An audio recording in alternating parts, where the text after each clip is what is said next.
Na slovenskem stand-up prizorišču veljaš za svež veter. Kako si se sploh znašla v tem svetu stoječih komikov? Ja, včasih bi raje ležala, tako danes, ko imam žul na nogi, dobro, to zdaj ni pomembno.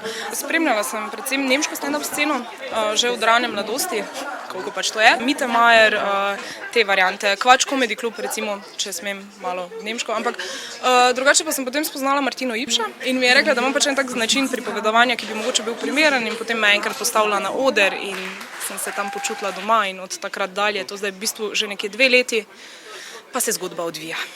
Če bi se čisto na kratko predstavila vsem, ki te še niso videli na odru. V bistvu sem že 2. leto absolventka medijskih komunikacij, pišem diplomo oziroma se delam, da jo pišem že nekaj časa. Rada se izražam s pisano besedo, mislim pa, da vse skupaj, kaj pa rada počnem, pa se najbolj strne ravno na odru, torej pri stand-up komediji, da lahko dosti govorim, še več govorim, včasih tudi kaj povem, pa izrazim svoje mnenje, čez malo bolj humoren način. Odkot črpaš inspiracijo, kje iščeš ideje, brskaš po sebi?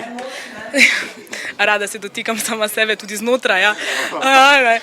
Ne, v bistvu ja, stand-up komedija je ena taka zvrst, ki v bistvu, če ti, ne vem, nastopaš v Ameriki ali pa v Nemčiji, ki je toliko velika, je potem tudi občinstvo toliko večje in tudi, če imaš ves čas eno ta isti material, ga lahko furaš tudi po 10 let. Pri nas to ni mogoče, ker boš hitro to našo malo Slovenijo obplul. Jaz osebno sem tak človek, ki se vedno znova znajde v nekih takih zanimivih situacijah ali pa si jih naredim, ne.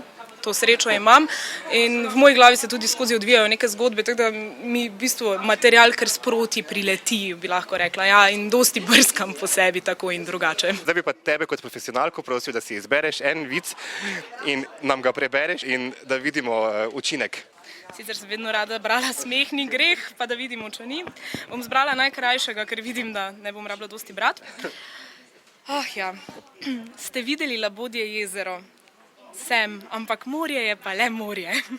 Ko smo se nazadnje točno na tem mestu pogovarjali, točno v tej zasedbi, se je nas kot dvorec okoli nas skoraj da malce sesuval sam vase. Stand-uperi ste kar precej prispevali, mislim, da k obnovi Naskovega. To je projekt od občine, mi samo pač delamo tukaj, no. Mogoče naša prisotnost pripomogla temu, da se videla še ena dodatna uporabnost tega prostora. Verjetno zdaj vsak pričakuje, da boste v vsakem trenutku blazno smešni. Verjetno, ja, no, še dostikrat se zgodi, no, povej, kako šalo, bodi malo smešna. Jaz pa v bistvu v principu nisem toliko smešna, bolj sarkastična. Vsakič na odru povedati nekaj novega, svežega je najbolj kar zahtevna naloga, ne? Zdaj, kje iščeta ideje? Tanja Kosman je prej povedala, da zelo rada brska sama po sebi.